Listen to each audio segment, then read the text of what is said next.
And I asked the Mr. Bush so every time, you say the terrorist campaign is this war in Iraq. And I'm sorry, the terrorist is inside the United States when the children don't have opportunity for a student. We need this money in the school, not in the war.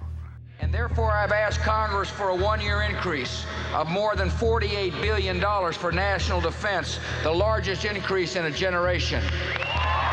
In a lot of ways, U.S. power in the world is collapsing. What these neoconservatives are trying to do is to compensate with military might and muscle and force what they're losing in terms of economic control. Perpetual war, the loss of civil liberties, the lack of trust in government because they don't tell the truth. These are outrageous and unpleasant political developments, but they don't necessarily spell the end of the United States. Financial bankruptcy does. To maintain the Bush administration's war doctrine, massive increases in military spending have been required. The United States now spends more than $400 billion annually on the military, 7 times as much as the next biggest spender, and nearly equal to what the rest of the world spends combined. Such vast expenditures on military machinery and war, together with the largest tax cuts in history, have driven the Bush administration's record budget deficits. They have also been responsible for deepening the national debt, which by the end of 2004 figures to stand at over $7 trillion, more than 5 times the size of the debt of the entire Third World. Foreign countries hold the notes on about 1/3 of this unprecedented U.S. debt. That money must be paid back. And that means somewhere down the road, Americans will pay taxes and get nothing. Debt is reaching forward to future generations, taking their wealth, bringing it onto current account and spending it. It's like if I mortgaged my home and used the money for crack or something, just some expenditure. Eventually, you're going to lose your home. The image and the rhetoric is tough America going it alone. The reality is in hoc, in debt America begging others for money. The cowboy stopping occasionally with the horse, getting off the saddle, going to the Western Union, and wiring money to the rest of the world is not in a lot of Western films because it doesn't seem super cool, but that would be our cowboy. Our cowboy is going to have to hop off that horse periodically, by the way, the horse that he won't own, and make payments to whoever does own the horse and the saddle and the gun and the boots and the hat.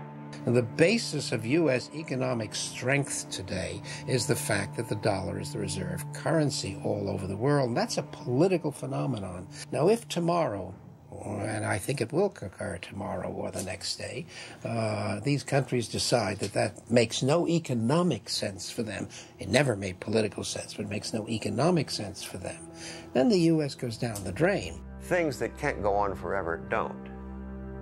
What we're talking about right now is the rigged American economy can't go on forever, and it's not rocket science to say so.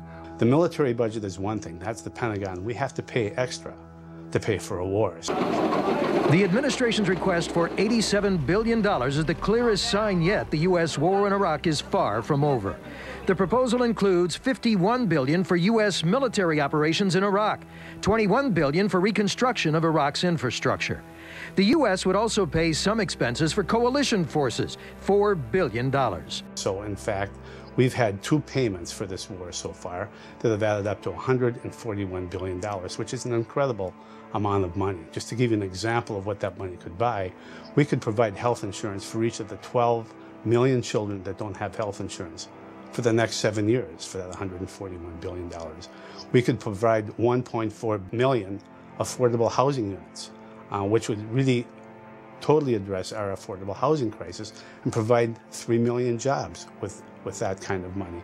We could rebuild every school in this country that needs to be rebuilt and provide jobs for 60,000 teachers for the next 4 years. There's one community that we've been working in, a very low-income community, child poverty rate of 41%. It's spending $15 million for this war, but if you added up the amount of money the city is also paying in taxes for the Pentagon budget, as well as the war, the amount comes to $60 million for this little city of about 35,000 people. If you took a look at the city's operating budget, you'd find that the city's operating budget is $110 million. So in fact, people are paying half of what they would to operate their whole city for Pentagon spending and this war effort. The citizens of New York are paying $4.4 billion just for the war effort. Cincinnati is paying $111 million just for the war effort. Dallas, Texas is paying $550 million just for the war effort. If we continue down this road, we will be participating in this mass diversion of resources away from people, away from the population, away from the typical American family, and to the military. We've got incredible economic needs, and they're just not being addressed by the federal government. This past year, 49 cents out of every tax dollar has either gone to the military or to interest on the debt. We spend 3 cents on education, federal education. We spend 2.5 cents on food and nutrition, 2 cents on housing, less than 0.5 cent on job training. So when you take a look at the needs, we ought to be spending a lot more money to address those needs. When you take a look at where your tax dollar goes, it's clearly going in the other direction. At the same time that the American public is being asked to bear the costs of war, to bear the costs of empire, the Bush administration has gone forward with radical tax cuts that disproportionately benefit the wealthy. A way to look at how radical this government is they've cut taxes twice, a la Reagan, and their response is to cut them again, having seen the same kind of results that made Reagan's people raise taxes, i.e. exploding government deficits, exploding inequality inside the United States, and the sort of social and political risks that come along with that. Their response has been, we made a mess, let's make the mess bigger so we can really change things. This wasn't a program aimed at the average working person or the typical American family. These tax cuts were aimed at the wealthy, the people who fund President Bush. We have a set of religious beliefs here that to the extent that we must support the wealthy, the rich, that the rich are in terrible trouble, that if we don't take care of the rich, everything terrible will happen. Well, my feeling is the rich can always take care of themselves. That's why they're rich. They have a wonderful skill for making money. They don't need our government help. They need to be impeded by the government. It'll bring out the best in them. And at the same time, it'll level the playing field a little bit. Over the next few years, if the neocons get their way, we're going to see increased money for the Pentagon, increased tax breaks for very wealthy people, and fewer dollars that are going to go to education, housing, healthcare, and other basic needs. They not only want to repeal, revoke virtually all of the progressive reforms of the New Deal and ever since, and really bring us back into essentially unregulated, non-unionized country that existed before the New Deal. They are dedicated to dismantling the progressive achievements of the past century. I mean, through the past century, there has been large-scale popular struggle to try to protect people from the ravages of market forces and from growing corporate power, which has been very destructive. It is not military spending that will be cut. It's domestic spending, spending that affects us at home.